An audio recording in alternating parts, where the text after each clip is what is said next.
안녕하십니까, 로직쌤입니다.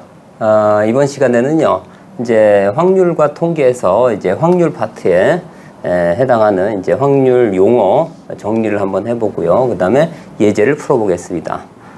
일단 시행이라는 말은 무슨 말이냐? 그런 얘기입니다. 시행은 뭐 해야 돼요? 같은 정도로, 같은 조건 하에서 그 다음에 어떻게 반복 가능해야 돼요. 그 다음에 그 결과가 뭐에 의해서 조작이 일어나면 안 됩니다. 그래서 우연에 의해서 좌우되고 뭐가 돼야 돼요? 관찰이 가능해야 된다. 그런 얘기입니다. 자, 그러한 실험이나 아니면 그런 행위를 우리는 뭐라고 한다? 시행이라고 얘기를 합니다. 그래서 이제 사건은 뭐냐면 이 시행의 결과를 우리는 사건이라고 얘기를 하고요. 그 다음에 이제 표본 공간이에요. 표본 공간은 어떤 시행, 실험이나 행위에서 일어날 수 있는 모든 가능한, 그죠? 모든 결과.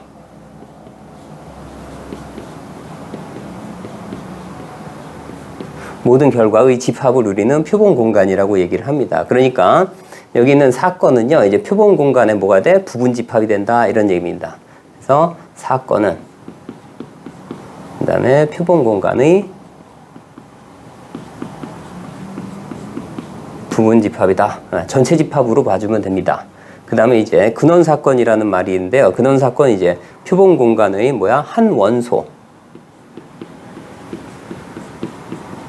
서로 이루어진 사건을 우리는 근원 사건이라고 얘기를 합니다. 여기도 마찬가지 근원 사건도 사건입니다. 그렇기 때문에 집합으로 표시를 해 주셔야 돼요. 그 다음에 이제 전사건하고 공사건이 있는데 전사건은 항상 일어나는 사건이에요. 예를 들어서 내일 해가 뜰 사건. 그 다음에 공사건은 이루어지지 않을 사건. 공집합이에요. 일어날 가능성이 전혀 없는 사건. 내일 해가 뜨지 않을 사건. 이런 것들이 이제 공사건에 해당하고요. 그 다음에 이제 합사건은 뭐냐면 두 사건이 일어났을 때 또는 이라는 얘기가 들어갑니다. 또는, 그러니까 A라는 사건 또는 B라는 사건이 나올 사건 해서 여기는 뭐라고 쓰냐면 이제 A 합집합 B라고 씁니다. 이렇게요. 그 다음 이제 곱사건은 뭐가 되냐면 A라는 사건과 B라는 사건이 동시에 같이 일어날 사건입니다. 그래서 얘는 A 교집합 B 이렇게 했습니다. 그 다음에 이제 배반 사건이 있는데요. 배반 사건은 두 사건이 서로 소인 사건입니다. 그래서 여기는 어떻게 쓰냐면 A 교집합 B가 얼마나 돼요? 공집합이 될 사건을 우리는 배반 사건이라고 얘기를 하고요. 이제 여사건입니다. 여사건은 그 사건이 나오지 않을 사건을 얘기해요. 그래서 A의 여사건은 A의 여집합을 얘기를 합니다. 자, 그러면 이런 확률 용어에 대한 예제를 한번 들어볼게요. 예제, 이제 검은공이 3개 있고요. 같은 검은공입니다.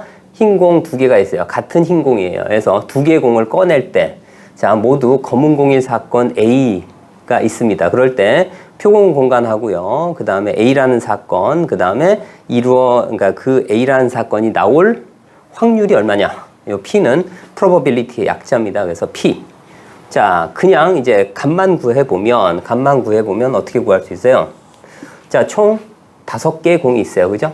5개 중에 2개를 꺼냈을 때 모두 검은 공이에요. 그러면 검은 공 3개 중에 2개가 나오면 돼요. 그래서 3C2 이렇게 계산을 하게 되면 얼마 나옵니까? 여기는 10분의 3이 나옵니다. 그러니까 결과만 보면 쉽습니다. 그런데 이거를 꼼꼼하게 표본 공간과 자, A라는 사건을 꼼꼼하게 써보고 그리고 그 확률을 직접 구해봐라. 이런 얘기입니다. 자, 여기에서 이제 검은 공이 3개라고 했습니다. 검은 공이 3개예요. 자, 그리고 흰 공이 2개예요. 근데 같은 검은 공, 같은 흰 공이에요. 자, 그래서 표본 공간을 잘못 세우게 되면 원래 그 확률이 10분의 3이에요. 이 얘기는 뭐냐면 일단 5개 중에 2개를 꺼내는 이러한 사건, 즉 다시 얘기해서 이게 표본 공간의 개수예요. 그리고 A는 뭐예요? A라는 사건, 그러니까 모두 검은 공인 사건이 3가지가 나와야 되는데 그렇지 않고 잘못 구했을 때는 어떤 일이 벌어지냐면 표본 공간을 이렇게 세울 수도 있어요. 어떻게 세우냐면 예를 들어서 검은 공, 흰 공. 그 다음에 흰 공, 검은 공, 그 다음에 흰 공, 흰 공, 그 다음에 이제 검은 공, 검은 공. 자, 이렇게 세워버리면 어떤 문제점이 생기냐면, 자, 보세요. 여기서 흰 공, 이제 검은 공, 흰 공, 흰 공, 검은 공, 흰 공, 흰 공, 검은 공, 검은 공이에요. 자, 이게 이제 표본 공간이라고 가정했을 때는 여기 4가지밖에 없거든요. 그 중에 모두 검은 공인 건 1가지예요. 그래서 4분의 1이다. 이렇게 하면 안 된다는 얘기입니다. 자, 예를 들어서 검은 공이 99개고, 99개고, 그 다음에 흰 공이 하나 있다고 합시다. 그러면 검은 공이 99개고, 흰 공이 하나인데, 그러면 흰 공이 나올 확률은 전체 개수가 100개 중에 흰 공이 하나밖에 없기 때문에 100분의 1입니다.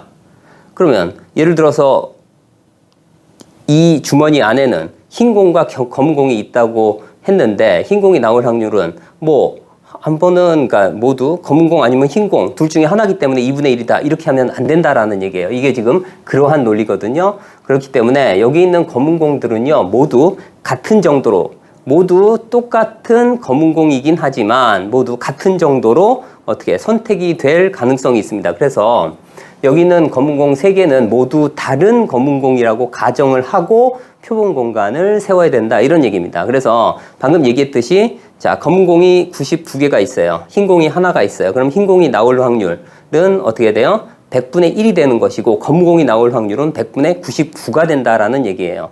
각각의 검은 공들이 그죠? 나오는 기대되는 그러니까 꺼낼 수 있는 그 기대되는 경우가 모두 같다라는 얘기입니다. 그래서 여기 있는 검은 공들은요 3개지만 같은 공이지만 같은 정도로 뽑을 수가 있어요. 선택되어진다. 그래서 B1, B2, B3라고 하고요. 그 다음에 흰 공 2개도 같은 흰 공이지만 같은 정도로 어떻게 뽑힐 수 있어요. 그래서 여기도 마찬가지 W1, W2라고 가정을 하고 표본 공간을 세워야 됩니다. 자, 그래서 표본 공간은요, 모든 나올 수 있는 경우의 수를 다 얘기해야 되기 때문에, 자, 여기서는 어떻게 되죠? 이제 B1, B2, 그 다음에 B1, B3, 그 다음에 B2, B3, 그 다음에 W1, W2, 그 다음에 B1, W1, 그 다음에 B1, W2, 그 다음에 B2, W1, 그 다음에 B2, W2, 그 다음에 B3, W1, 그 다음에 B3, W2. 자, 이렇게 뽑을 수 있는 표본 공간 이렇게 됩니다. 그래서 하나, 둘, 셋, 넷, 다섯, 여섯, 일곱, 여덟, 아홉, 10가지가 나옵니다. 그 중에 이제 A는 뭐예요? 무슨 사건이에요? 모두 검은 공인 사건이에요. 모두 검은 공인 사건은 어떻게 돼요? 여기에서 이 부분입니다. 이 부분이요. 그래서 반드시 여기 사건이기 때문에 부분 집합이에요. 집합 기호로 표시를 하셔야 됩니다. 그래서 A가 나올 사건은요. 어떻게 되냐면 이제 B1, B2, 그 다음에 B1, B3, 그 다음에 B2, B3 이렇게 이루어져요. 자, 그러면 여기서는 이제 표본 공간을 참고로 뭐라 놓을까요? 오메가라고 놓을까요? 그러면 A가 일어날 사건의 확률은 어떻게 되냐면 표본 공간의 개수분의 A 사건의 개수예요. 그래서 여기가 얼마 나오냐면 10개였죠. 그 다음에 3개입니다. 그래서 10분의 3 해서 여기 있는 이 결과와 동일하게 10분의 3이 나옴을 알 수가 있습니다. 자, 다음 예제는요. 이제 하나의 주사위를 던지는데 A는 짝수일 사건, 그 다음에 B는 3의 배수인 사건, 그 다음에 C는 3 이상의 소수가 나올 사건이에요. 각 사건의 표본 공간하고 근원 사건, 그 다음에 배환 사건 여부를 판단하여라 이런 얘기입니다. 자, 그럼 하나의 주사위를 던지면 1부터 6까지의 눈이 나옵니다. 그죠? 자, 그래서 A의 표본 공간을 한번 써볼게요. A의 표본 공간은 어떻게 되죠? 짝수인 사건이니까 2, 4, 6이 돼요. 자, 그런데 이제 A의 근원 사건들은 어떻게 되냐? 그러면 그래서 2, 4, 6 이렇게 쓰면 안 된다라는 얘기예요. 얼핏 보면 얘가 2, 4, 6, 당연한 것처럼 보여요. 근데 그게 아니라 근원 사건은 어떻게 써야 되냐면 이렇게 마찬가지로 이렇게 중괄호를 반드시 해줘야 돼요. 이렇게요. 그래서 A의 근원 사건은 이렇고 표본 공간은 이렇다. 이런 얘기입니다. 그래서 그다음에 이제 B는 어떻게 될까요? B는 3의 배수니까 얼마예요? 3하고 6이 되겠죠. 마찬가지로 근원 사건은 어떻게 써야 돼요? 각각에 대해서 원포인트 셋입니다. 그 다음에 C는 어떻게 되죠? C는 3 이상의 소수예요. 그럼 얼마나 돼요? 3과 5가 되겠죠. 이렇게 근원 사건은 마찬가지 어떻게 돼? 3과 5가 됨을 알 수가 있습니다. 그리고 이제 배반 사건 여부를 판단하여라 이런 얘기입니다.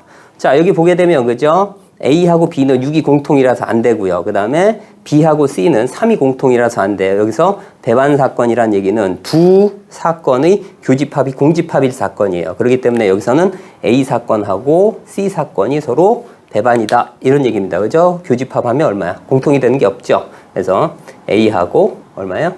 C하고 공집합이기 때문에 A하고 C가 뭐가 된다? 서로 배반이다. 이렇게 나타낼 수 있습니다. 이렇게 여기서 이제 이 부분이 뭐예요? 이 부분이 이제 근원 사건이다. 조심하셔야 됩니다. 이렇게.